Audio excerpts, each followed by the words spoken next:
Não é legal você prometer algo e entregar menos. Então, se você prometeu terror, entregue terror. Se você prometeu uma história de muito amor e emoção, entregue muito amor e emoção. Mas você pode fazer o personagem querer algo que é pouco. Então, o personagem quer, sei lá, quer um emprego. O personagem quer ir para Nova Zelândia. E é muito focado, querendo aquilo e não sei o quê. E no desenrolar da história, você pode fazer o personagem descobrir e chegar à conclusão que quer algo muito maior e conseguir. Então, o personagem queria ir para Nova Zelândia, mas na verdade o personagem queria uma nova vida, queria um trabalho que funcionasse, queria, sei lá, alguma coisa assim. Então, o personagem pode querer estar muito focado, trabalhando para determinado fim, e chegar à conclusão que quer uma coisa maior, hein? Não pode ser menor. Maior. E aí a história levar à resolução de chegar àquela coisa maior. Então, isso pode acontecer. Então, para criar histórias interessantes, então é legal pensar naquilo, no tom, naquela promessa, aquilo que o personagem quer, que você pensa, fazer a história andar e aquilo que você entrega no final. E se você puder entregar no final algo mais, né, então a história ia ser sobre algo pequeno e ela se torna algo maior, e isso pode surpreender positivamente o leitor. O leitor fica assim, nossa, que bacana. Nossa, eu achei que eu estava lendo uma pequena aventura, mas na verdade eu estava lendo uma mega aventura de vida, uma mudança crucial do personagem. Então, é legal, assim, você entregar mais do que você prometeu, nunca menos. Queria tirar uma dúvida que ninguém consegue responder. Eu estou escrevendo meu 1% romance e escrevo poesias também. Minha dúvida é qual nicho eu me encaixo? Eu não sei que tipo de poesia é, né? Mas se você está escrevendo, imagina o seu primeiro romance, que tipo de romance é, querido? Se é romântico, né? Então você se encaixa no romance. Eu não sei nas obras românticas.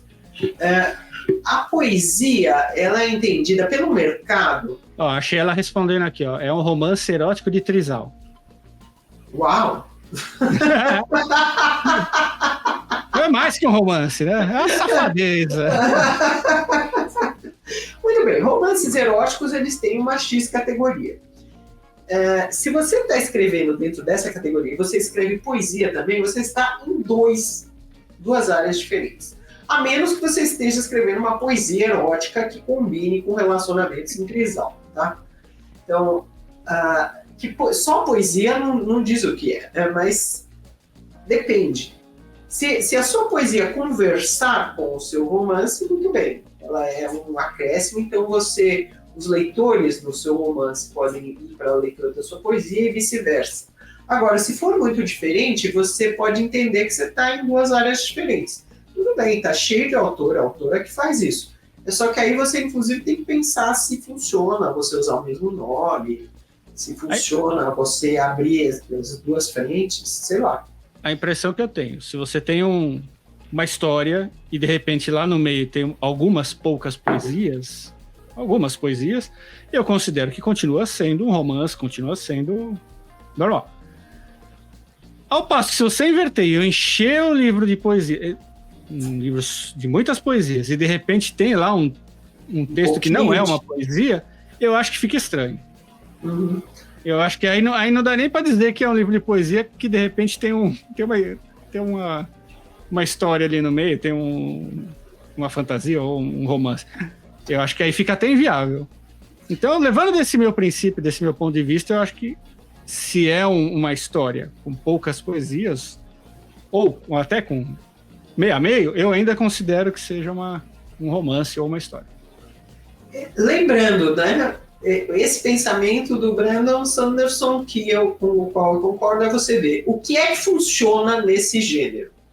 Então, se você está escrevendo romances eróticos ainda com trisal, você tem que ver o que é que funciona nesse gênero. E aí você vê se você está seguindo aquilo que funciona. Não estou dizendo para você imitar ninguém, mas sim ver estruturalmente o que é que funciona. Então, o que o Sidney está dizendo é que, muito provavelmente, um romance erótico não vai funcionar se tiver muita poesia, porque ela vai quebrar. Então, você não vai atender à expectativa do gênero, você não vai entregar aquilo que o leitor, a leitora espera quando encontra um romance desse jeito.